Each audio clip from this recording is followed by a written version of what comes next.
እማዬ ዮዲት ሰዓትሽ አልፏል። ተነሽ እማዬ፣ ተነሽ ባልኩሽ እኮ እማዬ፣ ይቅር ይበሉኝ። ፖሊሱን ሰምተሽዋል? ሂጂ። መለመኑ የእናትሽ ጥራ ነው። ዮዲት መጣሁ አንዴ። እማዬ እባክዎትን ተነሽ አትዋርዴ። አንቺ ጥቁር ድንጋይ ምን ልትሰሪ ነው የመጣሽው? ማማለው አንቺ ብቻ ወንድዬን ቶሎ አግቢው። እኔ በምትፈልጊው ነገር ነው የምስማማው፣ ቃል እገባልሻለሁ። እሺ፣ እንደ እህትማማቾች በመካከላችን ማንም ሳይገባ በደስታ እንኖራለን። በጣም ነው ደስ ያለኝ። አንቺ ለዚህ ቤት የሰጠ ፈጣሪ ክብር ምስጋና ይግባው።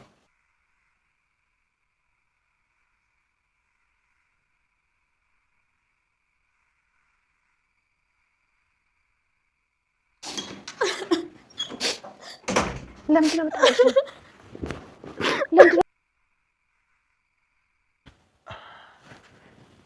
ማንን ነው ይዘህ ከሚያምጣው? የኔ ልጅ ተነሽ ተነሽ ተነሽ።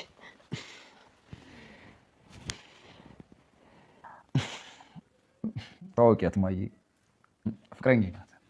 በአሁኑ ሰዓት የትልቅ ሰው ጉልበት የምስም ሰው ተገኘ? እኔ ያገኘሁልሻ።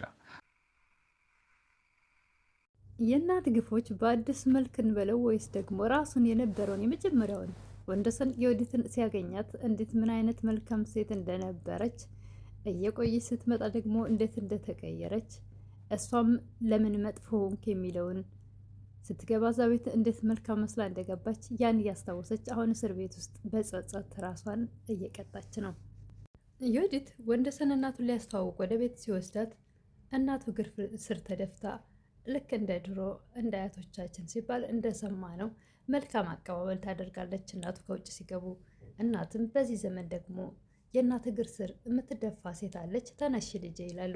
ያን ሁሉ ራሷ እያስታወሰች ምን አይነት አውሬ በሆን ነው ለምን ተቀየርኩ የሚለው ራሷን ለማበድ ምንም አልቀራትም። ፀጉሯንም እየነጨች ነው። የመጀመሪያውን መልካምነቷን እያስታወሰች አሁን ደግሞ ተቀይራ ምን አይነት መጥፎ አውሬ ሆና እሳቸውን እንደ ስታሰቃየችው እንደነበረ ያን ሁሉ በአእምሮዋ እያስታወሰች በጣም ተጨንቃለችም እየተጸጸተችም ነው። በተደጋጋሚ ትውስታዎቹን እያነሳች የወንደሰን እናትም ምን አይነት መልካም ልጅ እንደነበረች ስትገባ መጀመሪያ ስትመጣ የነበረውን እያስታወሱ እጅግ በጣም አሁን ደግሞ ያለችበትን በሀሳብ ወሰርችኝ ይላሉ እስር ቤት ሂደው። ዮዲትም እባክዎትን ይቅርታ አድርጉልኝ ትላለች። እርስዎ እንደኔ እናት መጥፎ ሴት አይደሉም። እርስዎ በጣም መልካም ልብ ያለዎት ሰው ነዎት። ስለዚህ ይቅርታ እንደሚያደርጉልኝ ተስፋ አደርጋለሁ ትላለች ዮዲት። እርስዎ መልካም ሆነው ልጆትን መልካም አድርገው አሳድገዋል። የኔ እናት ግን ክፉና ክፋት አስተምራ አሳደገችን። እኔንም ወንድሜንም በልባችን ክፋትን ዘርታ አሳደገችን። የእርስዎ ልጅ ግን እርስዎ እንዳሳደጉት መልካም ነው። ነገር ግን በእኛ ምክንያት ልጁን አውሬ አድርገነዋል። እኔና እናቴ የማይጠቅም ምክር እየተመካከርን የማይሆን ነገር እያደረግን ልጁ በጣም መልካም የነበረ ልጅ ወደ አውሬነት እንዲቀየር አድረግ ነው እንጂ ልጆት ራስዎት እንዳሳደጉት መልካም ልጅ ነበረ። ስለዚህ እርስዎ ምንም አይነት ተንኮል ክፋት ስለሌለበት ይቅርታ እንደሚያደርጉልኝ ተስፋ አደርጋለሁ ትላለች በተደጋጋሚ ዮዲት። በአንድ ወቅት የወንደሰን እናት ታመው ዮዲት የኔ እናት ምን ሊሆኑብኝ ነው ምንም እንዳይነካዎት እያለች እንዴት ስትሆን እንደነበረ የወንደሰን እናትም ያስታውሳሉ። እንዴት መልካም ልጅ እንደነበረች ምንስ እንደቀየራት አሁን ላይ ሁለቱም ማስታወስ ላይ ናቸው። በመሀል ላይ ተቀይራ እንደዛዎች ስታደርጋቸው እንደነበረ ያንም ያስታውሳሉ።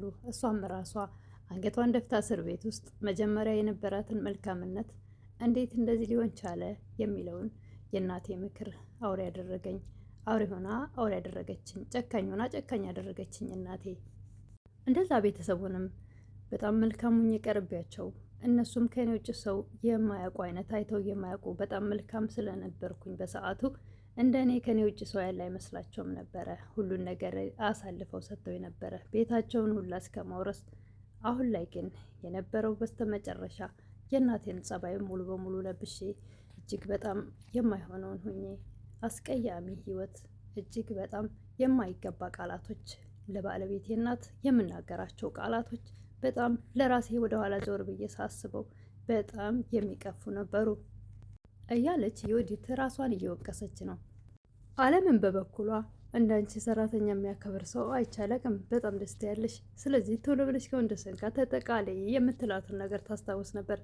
ነገር ግን መሀል ላይ ደግሞ መታ እንዴት ስታንቋሻት እንደነበረ ጭራሽ እንደ ሰው ማስቆራት የነበረውን ሁላ ሁሉም ትውስታ ላይ ናቸው። የወዲትን በሰዓቱ ሰራተኛ ሰው አይደለም እንዴ? ሲጀመር እኮ ሁሉንም እግዚአብሔር አምላክ በአርአያው በአምሳሉ የፈጠረን። ስለዚህ ሁሉም ሰው እኩል ነው። ምናልባት በኑሮ ደረጃ ከፍና ዝቅ ሊኖር ይችላል እንጂ ስለዚህ ሰርተሽ መብላት ነው እንጂ ይሄ እዚህ ጋር ሰው ቤት ስለሰራሽ አንቺ ከኛ ታንሻለሽ ማለት አይደለም። በኑሮ ደረጃ ነው ከፍና ዝቅ ያለው። በፈጣሪ ፊት ግን ሁለታችንም እኩል ነን ትል ነበር የወዲት። አሁን ላይ ያለው መሀል ላይ ተቀይሮ የነበረው ነገር ግን አንገቷን አስደፍቷታል። ሁሉም በሀሳብ የነበረውን የመጀመሪያውን ትውስታ እያስታወሱ በሀሳብ ስምጥ ካሉ በኋላ የወዲት የወንድሰንን እናቴ መልካም ልብ ያለዎት እርስዎ እንደማይጨክኑብኝ ተስፋ አደርጋለሁ። ስለዚህ አሁን ከሱን አንሱልኝና እንዳልታሰር አድርጉ፣ ከዚህ እስር ቤት አውጡኝ ትላለች የወዲት። መሀል ላይ ተቀይሬ አውሬ የሆንኩትን ሳይሆን ከመጀመሪያ ቤት ውስጥ ስትገባ ምን አይነት ሲያደንቁኝ እንደነበረ የነበረውን አስታውሱ። በመሀል የተቀየርኩት የእናቴ ባህሪ ነው። እሱ የኔ ባህሪ አይደለም። ነገር ግን ሳልፈልግ እናቴን አምኛት የማይሆነውን ሆንኩኝ። ያ ነው የኔ ትልቁ ስህተቴ። እናቴ ባለችኝ መንገድ መሄድ አልነበረብኝም። የመጀመሪያውን ለራሴ ከፈጣሪ የተሰጠኝን ጸባይን ይዤ ብቀጥል ጥሩ ነበረ። ከእርስዎ ሲቀርብ ምን አይነት እንደወደዱኝ እንደተዋደድን ያ ነገር ነበረ። ስህተቴ ያ ነው እያለች በተደጋጋሚ ለወንደሰን እናትን እየተለማመጠች ነው። እባክዎት እርስዎ መልካም ልብ ነው ያለዎት፣ በጭራሽ እንዲፈረድብኝ እንዳታደርጉ። በህይወት የምጠላው እስር የሚባል ነገር ነው። ስለዚህ ክሱን ያንሱልኝ ትላለች በተደጋጋሚ። የወንደሰን እናት እኔ ክሱን ላንሳልሽ? እኔ መልካም ሰው ነኝ እንዴ ይላሉ። አዎ እንደ እርስዎ መልካም ሰው አለ እንዴ በምድር ላይ? በጣም መልካም ሰው ነዎት። እናም አሁን እዚህ እስር ቤት እንዳልበሰብስ እንደሚያደርጉኝ በጣም ተስፋ አደርጋለሁ። የወንድሰን እናት የእኔ እንዳለ ሆኖ ግን ልጄ ላይ ያደረግሽውን ነገር ልረሳው አልችልም። ልጄ ላይ የፈጸምሽው ነገር ያለኝን ንብረት ሽጬ ጨርሼ በሰው ሀገር ለሕክምና የተንከራተትኩትን አልረሳውም። ለወራት ደግሞ ልጄ አይናገር፣ አይጋገር፣ አይንቀሳቀስ የነበረውን ነገር በጭራሽ ከህሊና ላወጣው አልችልም። እንዴት ይቅር ልበልሽ ይላሉ የወንደሰን እናት።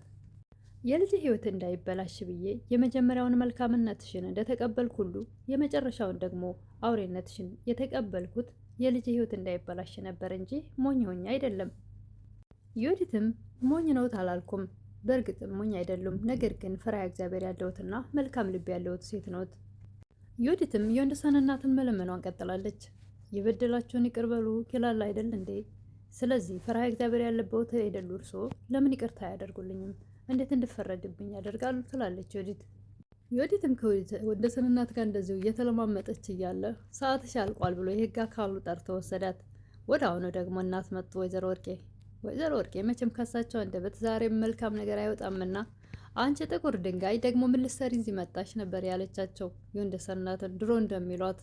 መጀመሪያም ልጃቸውና ሁለቱ አንድ ላይ በነበሩበት ሰዓት እንደዛ ከፍ ዝቅ እያደረጉ ሲያዋርዷቸው እንደነበረው አሁንም ቃላታቸው አልተቀየረም። እስር ቤት ነኝ ብለው መልካም ነገር ከአንደበታቸው አልወጣም። ለዛሬ እንግዲህ የእናት ግፍ ክፍል 112 ይመስል ነበረ ያለቀው። አንቺ ጥቁር ድንጋይ ምን ልትሰሪ መጣሽ የሚል ነበር። እሳቸው ደግሞ እሳቸውን ለማናገር ነበር ወደዛ የሄዱት፣ ያሉበትን ሁኔታ ለማየት ነበረ። በቀጣይ እንግዲህ በምን መልክ እንደሚቀጥሉ አብረን የምናይ ይሆናል። ለዛሬ ይሄን ይመስል ነበረ። ወይዘሮ ወርቄ ጋር ሳይነጋገሩ ገና ሲያዋቸው ቃላታቸው